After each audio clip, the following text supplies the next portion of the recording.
Good day, everyone. Welcome back to another episode of Spark Your Fire. It's the property segment this week, and I'm your host, David Shi. And with me today, we've got another special guest in-house today, Rasti Vaibhav from Get Rare Properties. Rasti, my friend, how are you? I'm very well. Thank you so much, David, and really appreciate this opportunity. Thank you. That's great, mate. Rasti, look, we're always keen to understand how investors do it, what drives them, and like in terms of their achievements today, et cetera, et cetera. So, I think it's not usual that we get someone who's got a double-digit portfolio on the show. Let's put it that way. So, I'm sure there's plenty that we can dig in today in terms of understanding how you do it, what sort of strategy that's behind it, and what's driving you behind the force. But first of all, I guess that's just, our audiences may not necessarily know who you are. Can you tell us a little bit about who Rasti is? Sure. Look, I am first generation Indian in this country, came to this country 16 years ago, Right. with almost nothing, with a lot of desire for looking for the work-life balance. And background-wise, I'm an architect, so always had passion for properties, but had to move careers from architecture to IT. That actually took me from places from India to Singapore and then to Australia. Came here on a skilled migration visa, which probably most of us are here, with that kind of arrangement to be in this country. So I'm very blessed to be in this country, and we are just enjoying life over here. And from architecture to IT to then I made another change in career, went to finance industry.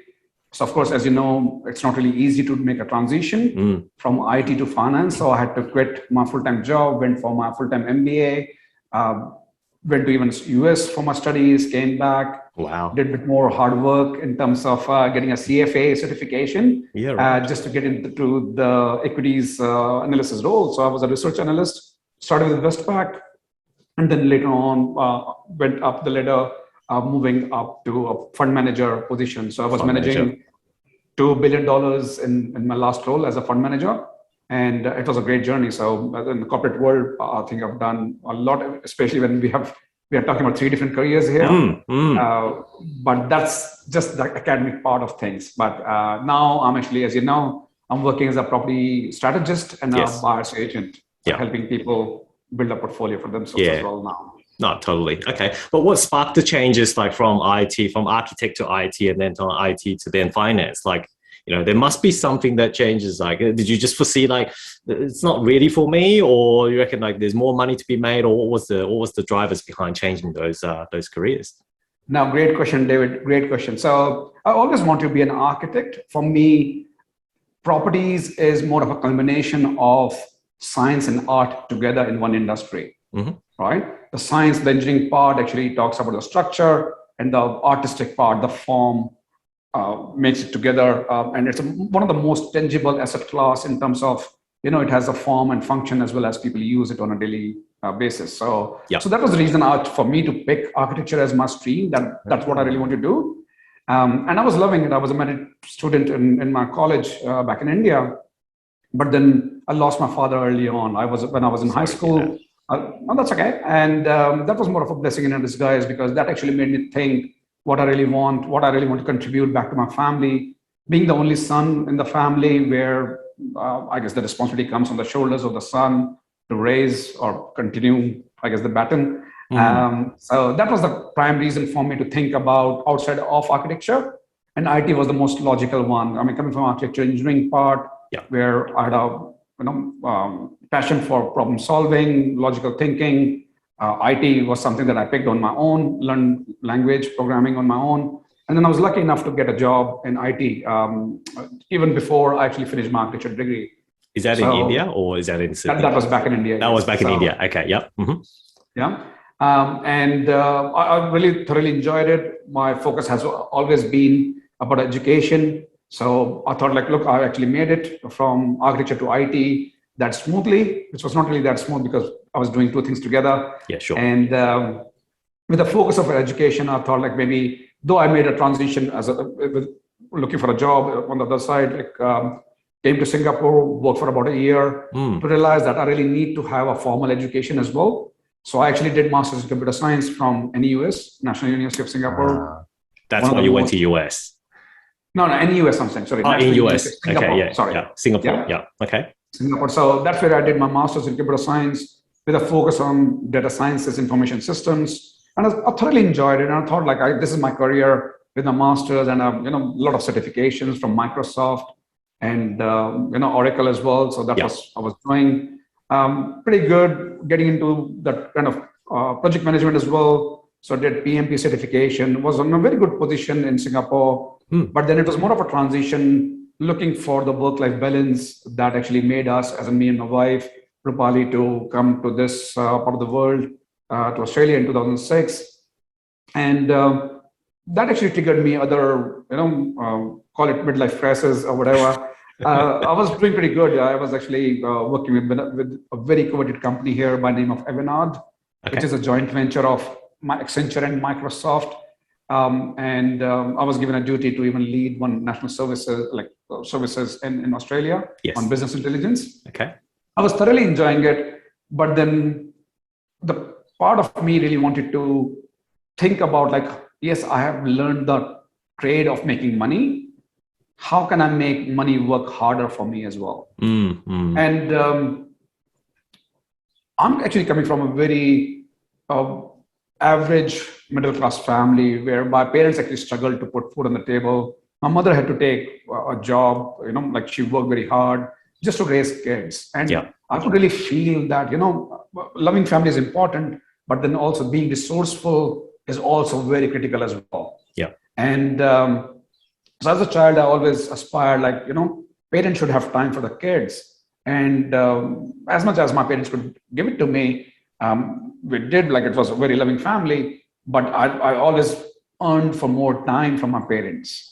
Yeah, right? Understand. And while I was doing well in my career from, in the IT industry, I started using that saved money as for my investments. Yeah. So I started investing in the stock market and managed funds and, properties as well back home in India. And I realized that they are actually making good return as well as an ROI on that. Yes, I'm working very hard in that 9 to 5 job, and I have to be skillful to be able to earn that money. But my investments were more of an outcome of a good, wise decisions that I made with the help of, seniors in the family or just by reading a lot about it, like how we should be investing. And coming from that background whereby I've seen my parents struggle, I really wanted to understand that how this money investing works, because I was doing it only on a casual basis, right? Like whatever money we are saving, we were doing it as investing. But then I thought, like, I really want to make this money work harder, not just for myself, but for the other families that I can touch, that I can be blessed to touch their lives with. Yeah, sure. So that actually, stuck to me, and I quit my full-time job in IT, went to, full-time MBA. Rupali was pregnant with our first child. So my plans to go to US for my MBA was curtailed. Put on hold, basically. And I made a commitment that I'll still go to US because I really want to go to the Booth Business School, which is in Chicago. So when I joined AGSM here at UNSW, so that was my studies in Australia with exchange program to Booth Business School. Okay. So that was not really well timed, David, unfortunately. I picked 2008, 2009 to do that. And as you know, or probably all of us know, that was the time for GFC, and companies were shutting down their shops over here in this part of the world. There were lots of people coming back, Aussies coming back from UK and US. So there were not really many jobs in the finance industry. And I was just more of a career switcher. So without any experience, but just aspiration. And I realized that like full-time MBA, even from a good school, is not good enough. So I have to really equip myself with other certifications. And that started my journey with CFA program. So I'm a CFA charter holder. So, and that program actually, got me those skills and the tools for me to start analyzing the companies and studying a lot about how the likes of Warren Buffett, like value investing works and the quantitative investing. And that actually got me a job in Westpac as an equities analyst. Okay, so that's how you kind of started. That kind of where it leads you to be a fund manager path in the finance industry. That's right. Isn't it? That's right. Wow. I have to say it's not an easy role. having No, look, having it's to not an change all easy the role. time. It's hard to crack Yeah, because money. There's a lot of money to be made, but at the same time, it comes with a lot of responsibilities. absolutely. And what actually did there, David, was I used my other skills, like from IT side of things. Hmm. So I went. It became logical for me to think in a more quantitative, more more logical way of doing things. Yeah. So I started doing more of a quantitative analysis, like looking at the risk analysis matrix that can give us the signals that what companies to look more closely or what companies to avoid.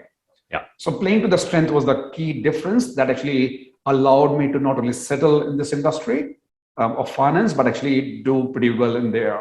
Mm. So the skills of programming and thinking about the data, that's where my master's in computer science also helped me to think about, programming. I started doing a bit of AI work, like if this is the data set, like what actually it tells us. Yes. So that was pretty interesting, and was able to move up the ladder, moved from Westpac to AMP Capital as well. So that was pretty exciting times.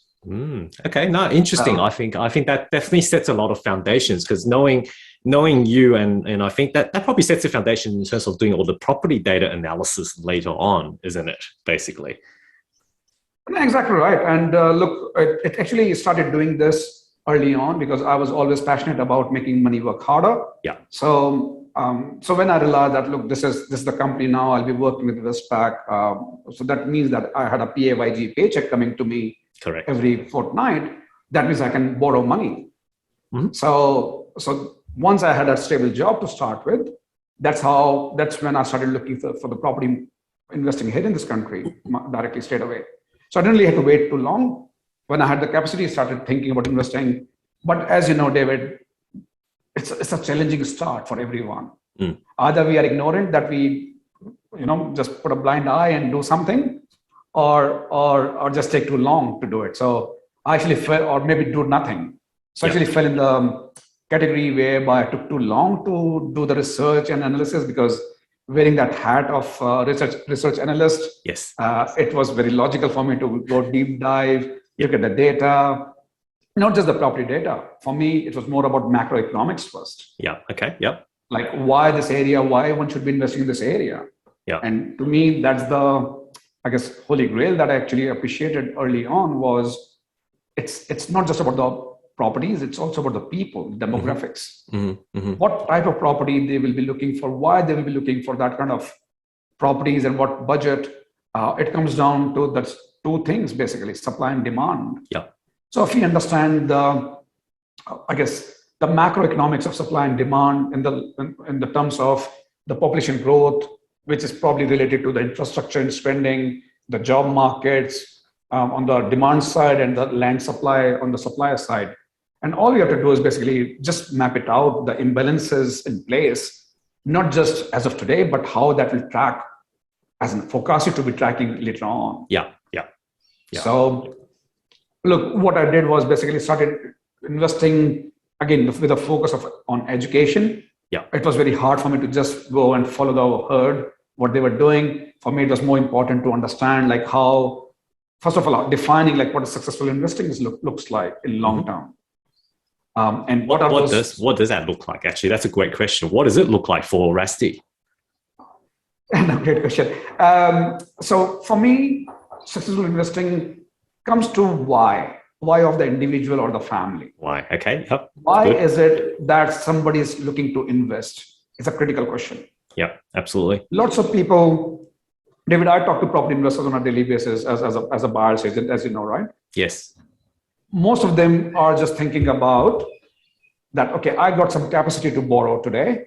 I can go to someone like David to borrow money from the bank. I have some capacity to borrow and invest because the money in the bank is not doing anything. And my friends and my colleagues are making money from the property investing. And I don't want to lose the boat, lose the train. I want to jump in as well. Yeah. So for me, that's a very short-term viewpoint. Yes. They're thinking about using the resources without really thinking about what does it really means for them in the long run. What are they trying to achieve? Right? So, and it comes back to the question, why they want to achieve that. Right? Lots of people when we talk about our get rare model, which is essentially talking about the end goal first, what is it that they are looking for? So what we have found is that sometimes people are looking for the lifestyle. They are looking for freedom of choice, so that they have a choice not to work, but spend time with their loved ones or do something they really want to do, or even giving back to the community in one way or the other form. Basically have time back, isn't it? Yeah, time back is only one aspect of it, but once they have the time back, what will they do with that? Yes. Right? And to me, that's the critical part. Like, that's the vision part. Like, once I have the time, what will I do? Like, okay, I'll travel where? Right? Having that clarity, the visuality of that, of the choices or preferences we are trying to make. Yes. Because that will fuel the passion. Yeah. Yeah. So that will become a strong why. Just like as Simon Cohen says, it's all about your why. Start with your why. Right? Absolutely. And if I talk so to me, everyone's purpose is different. Everyone's purpose is different. And to me, successful investing is about achieving that and being able to do that. Yeah. If somebody says that, okay, I want to spend more time in the church or follow a faith or give back to the community in this way, to me, successful investing is about, are you on the path of achieving that? Right? Are you on the right path of achieving that, isn't it? Because everyone's definition is very, very different. It just comes down to ultimately, what are you trying to get out of, and why are you putting your resources into that? Exactly right. So rather than thinking about the example I talk about, David, is that if I have got a car in my garage, got a fuel in my fuel tank, okay, where should I go now? Yeah. Right? Or can I go turn left or turn right? To me, it's important that, okay, let's set the destination. And the path to get there, let's have more clarity about it. And to me, successful journey is that which is able to track that can we make it to the destination in time? And that time is defined by the passenger. Yeah. By the one that's basically, that's driving it. So in terms of, I guess, before, I guess, that's a good segue in terms of, I guess, leading into a bit about using property for you as a vehicle to get to there.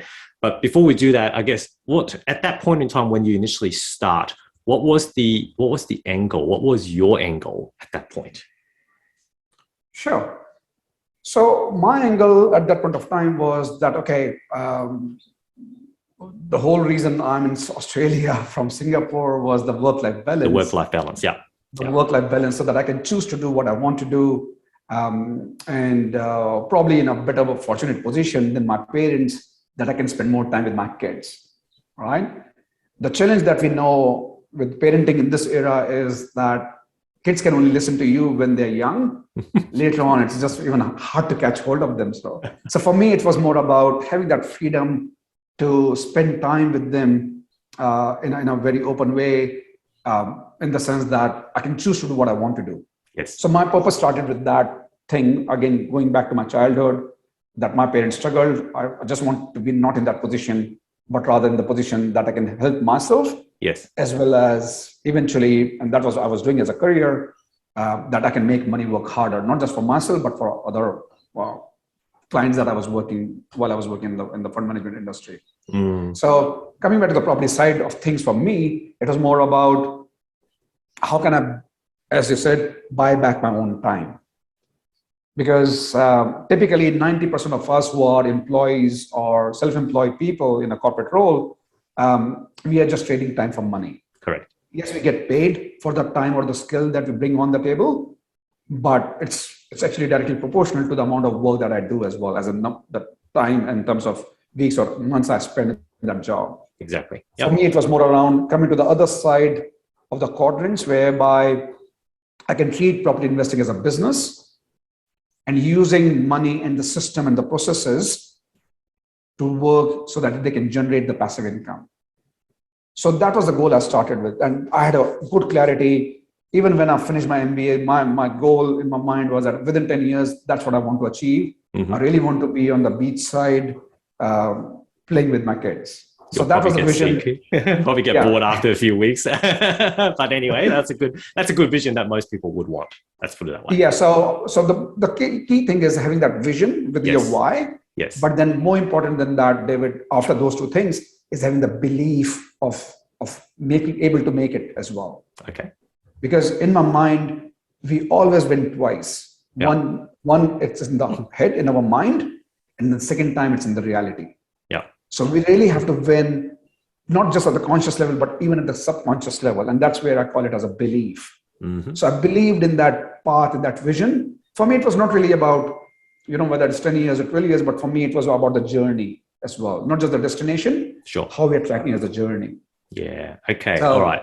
Now that's very, very interesting. Thank you, Rasti. No, I think it's always important, and in terms of, you're absolutely spot on. Like when we talk to investors, the first thing to understand is why you're doing this, right? Because ultimately, I mean, the way that property investment is actually not a fun game. People don't buy properties for the fun of it, right? You're ultimately using it as a vehicle to be able to achieve what you want to achieve, whether that's wealth creation, like you said, or whether that's buying back time or whatever. But if that why is not strong enough, then you're probably not going to go very far, because the reality side of things, as you said, the reality side of things will probably kick in, and there'll be other millions of other issues which in life that we have to deal with, and this has just started to get a bit too difficult, a bit too hard, and that's where most people throw up their hands, right? In terms of stopping. But yeah, look, I think from an outset perspective, I think if we look at where you are today, you've got 15 properties today. Is that correct, Rasti? Including your home. Is that right? Including my home, just that I don't have a home. Okay. What does that mean? So I'm still a tenant, by the way. Okay. All right. So you're renting. renting. I'm proud to be that way. I see. Okay. So rent vesting. So that's okay. That's okay. Perfect. Fine.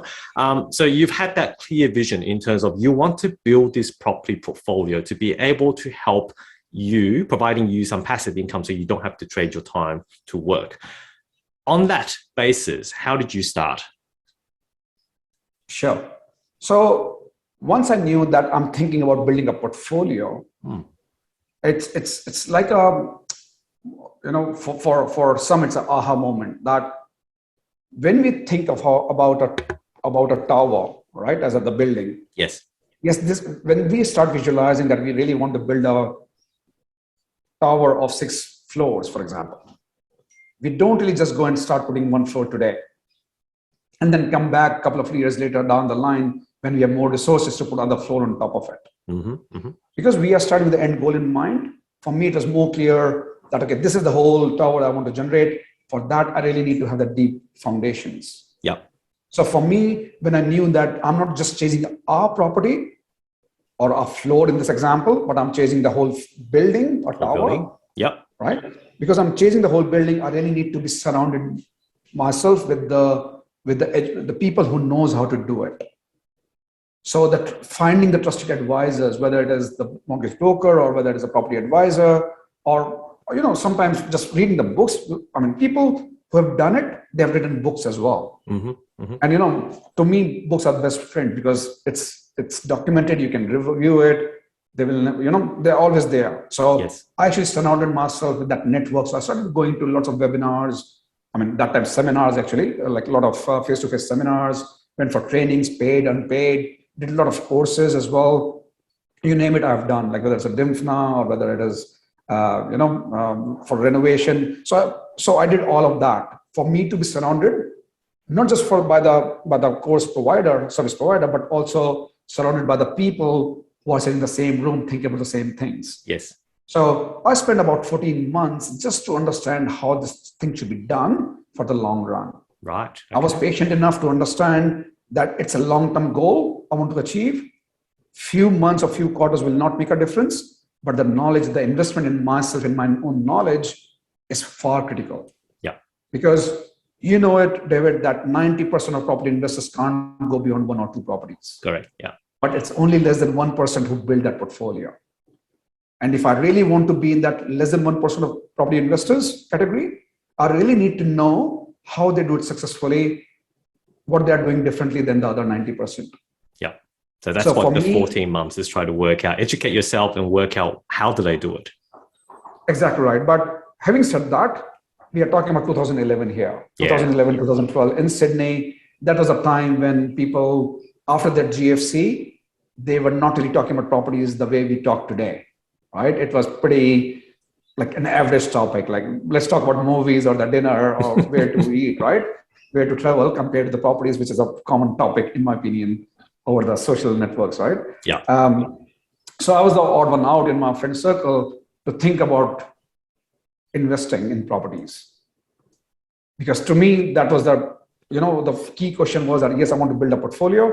And to be able to do that, I really need to use my resources very well. Because let's not forget that I actually just started working. I spent 2 years or 2 years plus in my own education. We started our family then as well. So there were not many resources that we had to start with. Totally. Right. Yep. But the clarity of that vision and understanding that it's all about compounding. If you do the right things over the period of time, it just stacks up in long run. Yes. Yep. So having that understanding, having that appreciation, and doing the right thing and focusing on the right thing. So that's why the belief, the vision, the education were critical at that point of time. And once I knew it, I was able to jump into it. But I was not having enough resources. So I started with something which I am against it now. I actually went to buy a piece of land. Oh, you bought a piece of land. Okay. Whereabouts? I bought a piece of land as a plot in Fletcher, which is a suburb in Newcastle. Okay. Newcastle. Yep. Mm-hmm. Okay. Yeah, because that's where I could afford. And I didn't really had much money for my stamp duty. And all we had to do was basically, paid about $190,000, of course, with a loan. Yeah. And of course, we needed some money as a deposit. And I did it deliberately. I did some calculations. I didn't have much resources, but I chose to go to my credit card for the deposit required. Oh, wow. You pay deposit using credit card? Yeah. The whole deposit using credit card? The whole deposit. Wow. Okay. Wow. Because I knew my risks. I knew what my the worst case scenarios are. So I will not really advise to anyone, just for the records. Yeah. Borrowing on credit card is the very risky thing. Is very risky. But for me, it was a calculated risk, in the sense that I knew that if I have to wait for 6 months, for example, to borrow, I'd rather do it now and put my savings for the next 6 months. Also think about the balance transfer, the spatial rates that it will expire. Yes. For me, it was about calculation. Yeah. Again, coming from the finance background, thing that I really like to talk about, because I've just shared the word credit card. For me, it was more about weighted average cost of borrowing. Yeah. Okay. Yeah. Right. If I borrow 10% credit card, even at 20%, and then I'm borrowing other money at 4%. Yeah. As a 90% if at 40%, 90% 4% and 10% or 20%. 20%, yeah. Right? That comes out to be about 5.6%. Right? As a weighted average cost. Okay, so that's how you look at it. Yeah. Yeah. For me, I was looking at that if an average person can borrow at 4%, but because I don't have money, for me, the cost of borrowing is 5.6%. That was the only thing that I had in my mind. Right. And as long as the growth of the land potentially, like after you paid off, is more than that, then you already made a return. Exactly right.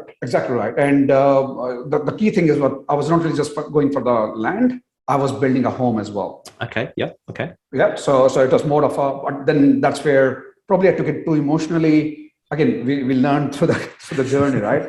So as an architect, I want to design it so nicely that as if it's my home. Yes. Right. Okay. So I'm sitting inside but I'm designing something, wearing my architect's hat, designing it, working with the draftsmen, and that was good fun. I mean, for me, it was more around getting the best out of what's possible with the resources. And the good thing was that I got a pat from the builders company, and they asked my rights that they can use it as a model for the other. Oh, wow. There you go. Really liked it. There you go. That explains why originally you want to be an architect. I think it ultimately kind of leads to this first time you're like, when I get the opportunity, I want to develop that dream home that I wanted to, right? And you didn't let that go. So, but from an investment perspective, I guess you can probably look at it from hindsight and go, oh, yes, I've done it, but I probably shouldn't have done it. Is that the kind of feeling? Because you may have overcapitalized from construction cost perspective? Yeah, but look, yes and no. Like for the resources that I had, like thinking about the stamp duty I need to pay and the interest holdings Yeah. and going for the new home. Yes, I was serving a bit of emotions into it, but I was actually restricted with my finances as well. If I have resources, I probably won't really go that path of buying a land and building it, and then worrying about the gardening and the curtains and the driveway and the letterbox. It just adds up to the stress level, Mm, right? To me, property investing should be as passive as possible. Of course, the returns and risk goes hand in hand. correct. Yeah. So I was actually rewarded for all the work that I did, but I couldn't really do anything better than that at that point of time. Okay. But knowing what I know now, I would have gone for maybe an existing property where I can start collecting rent from the day one, Yeah. potentially, right? Rather than going to Newcastle property almost every fortnight. Yeah. And don't get me wrong, like I picked that Newcastle area after doing a lot of research, traveling to different places, Yeah. for me to put my foot down that this is what I really want to do. Yeah, I'm Right? sure you've done a lot of research on Fletcher before you jumped in, and you're confident that it should be rising in order to beat the return, the 5.8% weighted average the cost of borrowing money, right? So Yeah. Yeah. So in hindsight, actually, it worked out very well. But okay. again, so within a year, when the property got developed, the equity has really gone up. It was in a good area, so the rental demand was there. Nice. So all up, the property costed me 420 plus about 20 grand of the interest rate payments. So I'm talking about the whole all up 440. Yes. Or yeah, But when the property was ready, it rented out for 575. that's very good. That's very good. $575 per week. And to me, that was an amazing result Yeah. that we got, plus the equity of 60 grand straight away when we built that property. So the focus was on the research part of it. And the back of it was I learned, I'm talking about 2011, 2012 when I made a decision, because in the newspaper, we were reading about Hunter Valley Expressway coming up. Okay. It was just Infrastructure. infrastructure spending, Yeah. right? Yeah. And we knew that point of time, mining was pretty good, like in the whole country. But I was not really just comfortable going to Hunter Valley, for example, at that point of time. For me, it was more around proximity to Sydney, proximity to Newcastle University, which is pretty much next door from there, and at the same time closer to the entry point of that Hunter Valley Expressway. Yeah. So to me, that ticked all the boxes. And I was thinking that, look, there's Bunnings coming up, Coles coming up. They are, the people who have deep pockets as the businesses, they're investing in that area. I should feel more comfortable there. So that was the basis of the research that I was comfortable to take that risk at 5.6, actually, not 5.8, 5.6% as the cost of borrowing. Yeah. If I'm going there, and I was thinking that, this is my savings as well. So I was covering it up with my savings. So not to say that I started with everything and said, like, I don't have anything more because I have a job then, right? Because that's how I started doing it. It was more about the cost of borrowing, as well as the confidence in my investment. Of course, I was the odd one out in my friend circle. So I had to be really, really sure while I'm doing my CFA studies on the daytime, on the evening, I'm doing all this analysis and really working with my numbers. Yeah. You got to go through that hustle. You got to go through that hustle, right? In order to develop your skills in each of the area. They say the 10,000 hours, isn't it? Exactly right. So, and look, thanks to my network, thanks to my mentors, thanks to the educators out there, the authors who have shared their knowledge out there. Yeah. Right. I was pretty much almost on every forum on the property market, talking about it. And that boosted my confidence that this is, once the property was done, we were able to get equity out. Yeah. But they weren't, should I pay LMI or not? And all those calculations were actually were taken into account for me to really feel comfortable. And when it worked first time, right? 1 year I was able to get the money out and pay off my credit cards and all the borrowings. But as they say, you get the bug out of it. You started to get hooked. You started to get hooked on it. I started getting hooked, and I realized that I work pretty much 50 hours per week for my typical day job that they call it. But this has actually given me more money because it didn't really cost me anything at the end of the day when I acquired that property, which was certainly positive cash flow. I mean, with that interest rates then.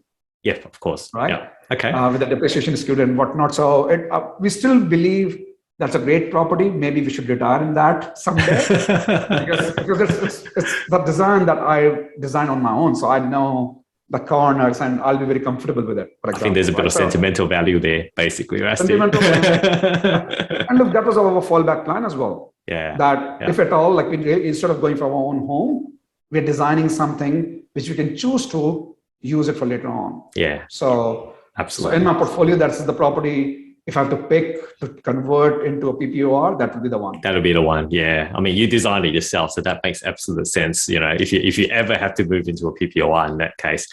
Yeah, look, that's a great start. And so so from that point onwards, I guess, you learned a lot from the first property, which I assume you didn't make the same mistake for the second property then. What did you do for your second one? Because you got hooked. David, I didn't make that mistake again, but I did another mistake. Okay. All right. What did you make? Off the plan? And so now we are talking about, time whereby we realize that this property investing works. We should be really be a bit more open. And at the end of the day, it's more about the macroeconomics research that matters. Yes. Let's take the property out of the equation. Okay. And think about the area, the growth, the population demand, and the supply side of things. Because I was in that network now, talking about properties day in, day out, I was approached by a selling agent saying, Rusty, there is an apartment coming up in Campbelltown. Apartment in Campbelltown. Oh. And it's a good deal. It's a financial year closing, so there's a great deal going on. And I still didn't have resources by that way, right? I mean, I just paid off all the credit card loans, and I was like, "What should I do?" Yeah. I was like, "No worries, just you have to pay only $5,000 or $10,000, and you're making this much savings." Sounds like off the plan. Is it off the plan? Off the plan, brand new? Yeah. Okay, I thought so. That sounds like it. Okay, sorry, you keep going. So, but again, for me, it was more about macroeconomics. Again, the lack of resources, no money for the stamp duty and the stuff like that. Yeah. That actually made, and again, because now I'm more confident with the success of the first one. Yeah. I realized that okay, there shouldn't be any land and build kind of a thing. It should be seamless because I really want to focus on my job. So that was also, don't forget that I was still new in my job and still trying to learn, figure things out. Yes. Then doing my CFA on the parallel side, which is pretty full on. Time consuming. Yeah. And we got a young baby at home as well. So long story short, we said yes to it just because I was confident with the area. And now I look back, that was my second biggest mistake. Okay. Why so? Having said that, actually it worked in the hindsight, right? Okay. So we bought this unit for $330, paid only $5,000 to reserve it. It took about 18 months to come to us. By the time it came to us, the value was already 410. Okay, good. Gone up. Yep. Right. So again, I'm talking about the market when, it was 2012 that we reserved it. In 2014, we got it. That was when city market is starting to go on the rise at that point. Yeah, so it was more about a macroeconomics that actually worked in our favor. I still hold that property, probably around 520K is the valuation. That's good. Okay. So it actually still worked, though it was a mistake, David. Yes, I took a risk. And look, I won't take that risk anymore, anyhow, because I'd rather have more control, because what we know from the market that the development risk is there. Builders,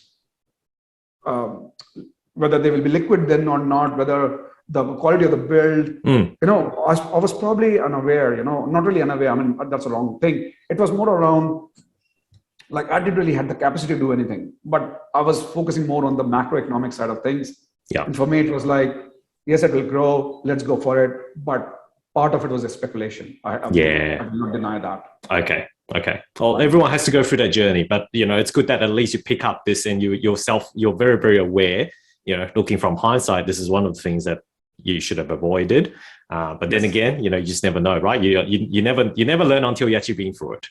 But at least from an outcome perspective, it was quite good. No, exactly right. And David, the other part of it is like, if we have the choice between doing nothing versus doing something and doing the right thing. Yeah.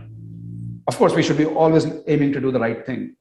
But if that's not the option available, and the choice is between doing nothing versus doing something, in hindsight, I choose to go for doing something, which is probably not right, but I did that then. Yeah. It's right? a personal choice, and it's an opportunity cost as well, right? Like whether it's an opportunity cost. Yeah, basically. It actually bounded us that for next 18, 20 months, we can't really do anything. And it somehow worked in our favor because I know lots of families, a lot of people I got to learn about them over the period of time is that they bought something thinking that it'll work out, or the developer didn't finish the project, or the valuation didn't stack up. I was lucky, right? I took the risk, I got rewarded for that. But I know in hindsight, that was not really the risk to be called for. Yeah. Okay. But yeah, so I made another mistake, which I didn't have. Vacant land, build, now off the plan. I wonder what's next. Next time I got wiser and I will learn from the mistakes, right? So this time it was more around, yes, macroeconomics is the key thing. Even if you make mistakes, and that was more of a learning for me. If the fundamentals of investing are intact, like your financing side, your advisor side of things, as well as your macroeconomics as in the focus on the location. But the biggest thing was the vision behind it, right? So other than that, like if we are 90% right on our strategy and the location, the property is very forgiving from that point of view. Yeah. Right? As long as we are not committing the mistake, like we're not really buying a lemon to start with, or falling property, for example, right? As long as we're not doing this, over the long term, it will still work. Now, it has worked for me. It doesn't really mean that it could have, anything could have worked better for me as well or not. Probably it would have. Yeah. Right? So from 2012 to 2014, my hands were tight. Like I didn't want to do it because I was aware that I've taken some risk now. Okay. So let me de-risk it until I get to the other stage. I was getting ready. If there was a shortfall of the valuation, should I lose my, money that I've given, or should I really continue with that? What's my exit strategy? So in that 18, 20 months, I choose not to do anything deliberately. And that was more of a, I guess, penalty, or I was penalizing myself because I've chosen to do that or take that decision. So being aware of that risk that I've taken on, acknowledging it was the critical part. Yeah. Okay. Because I've seen people that think that they've done it and they have fallen in the speculation mode and they don't really have any sort of exit plan. And that's where sometimes they get, tied down to it. So this is how I started my journey, like 2 properties in 4 years, from 11 to 14. Once I understood that this is how it should be done, right? Infrastructure spending, location, and I've equipped myself with a lot more knowledge. Like I've done more courses, got across more people, and probably wiser than what I started with that knowledge. And that's how I realized that, okay, now I should be looking for rundown properties, as long as it's in the right location. So as long as there's a disparity between the valuation of a good looking property and the discounted property. So as an inequality, basically disparity, right? Okay. So the strategy shifted. So strategy shifted basically to getting a good suburb, but a crap property in a good suburb where you can potentially renovate based on the knowledge that you have done. That's right. So I was lucky to be associated with Rasti Vaibhav. Okay. So Rasti Vaibhav talks about renovation. So she's called Australian Queen of Renovation. So doing a lot of blogs, like TV programs, and this is what got me inspired. But I actually learned that first. Gotcha. So I shadowed on her projects, understood how it should be done with a formula.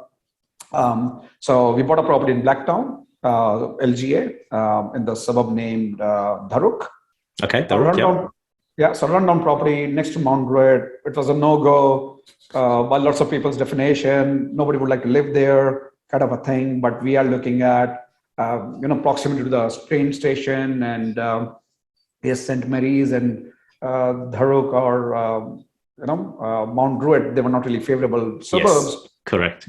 At that point of time. But for me as an investor, I was looking at the good investments rather than the good properties. Okay. Yep. So that is a distinction as an investor we really need to make, that we are not buying good properties. We should not be looking for good properties. we should be looking at good investments. So by that time, I had that mindset shift already. Like I was not really going for the right design. I mean, of course, if I have a choice, I'll go for the good design as well. Go for, yeah, of course. Right. But it's more about whether this investment makes the good cut. Yeah. And the way I define investment is in two forms. Instead of just falling into, the, I guess, dilemma of cash flow versus capital growth, for me, the bigger dilemmas were around, this is how much reward I will get, and this is the risk I'm taking.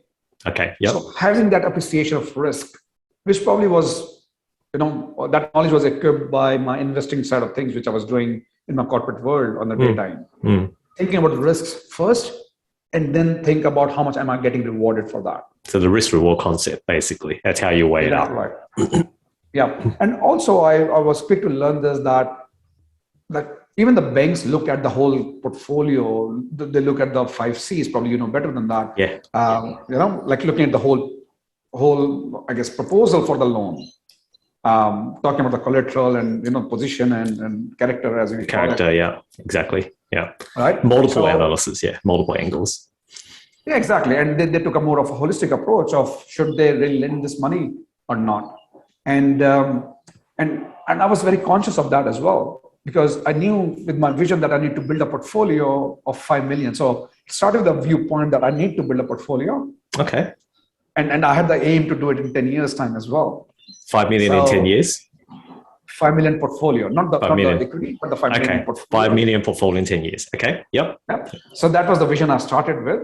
And with the mindset that if we talk about 7-10 years of time it takes to double, yes, then in next 10 years, I will be the pathway to get to that level of equity as well. Okay.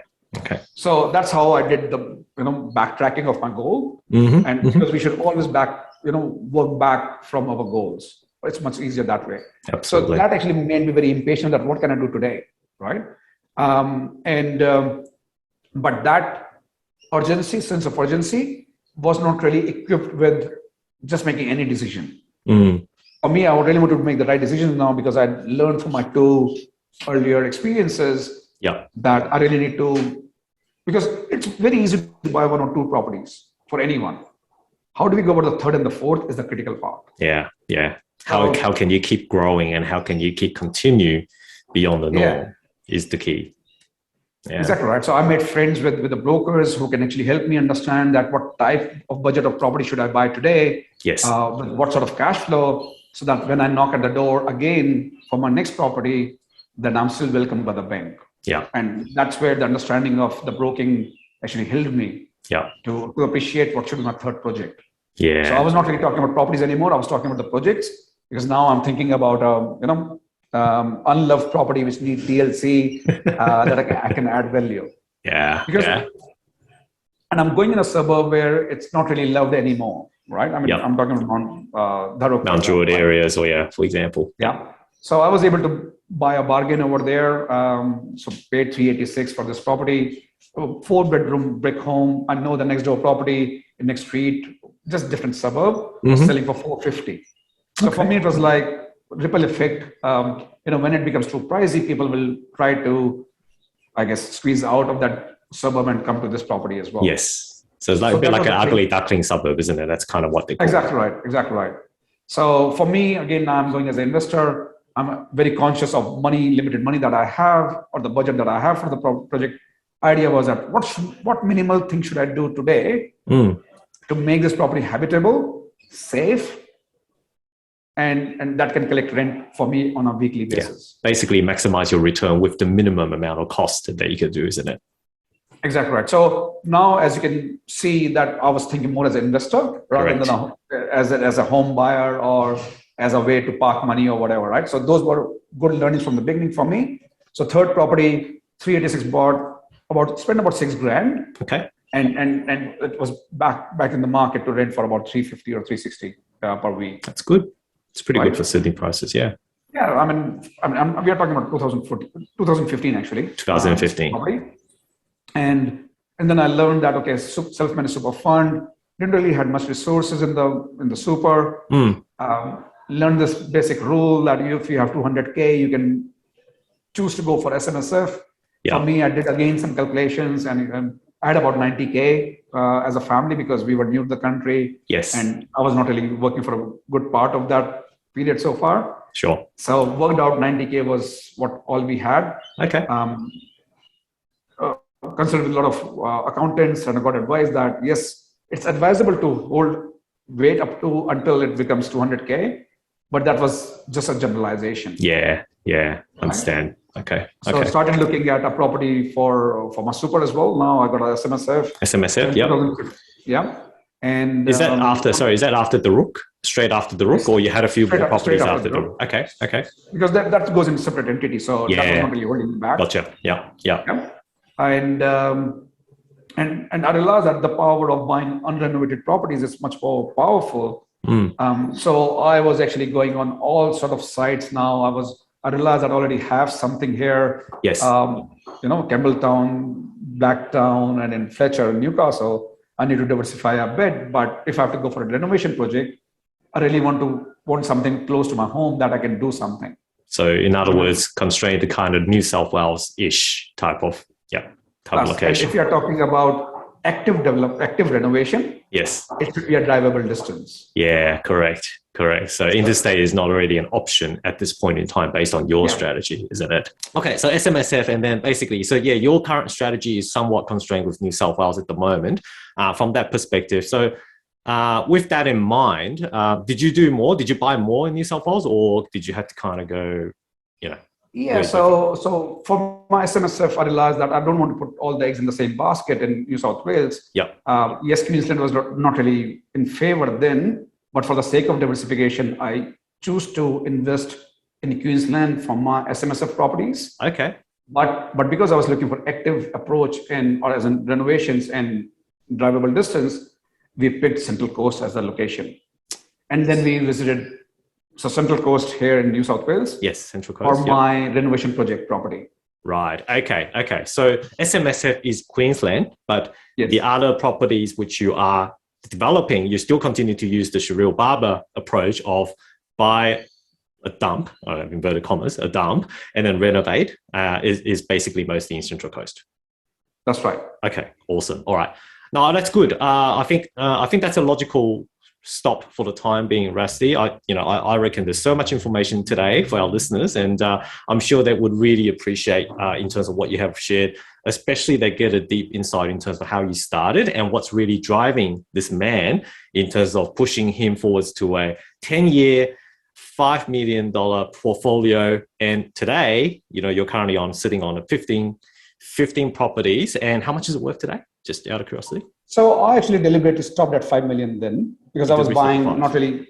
So still, so I actually deliberately stopped at 15. Yep. Not because of the number, because I actually met my goal of $5 million properties. Yeah. Okay.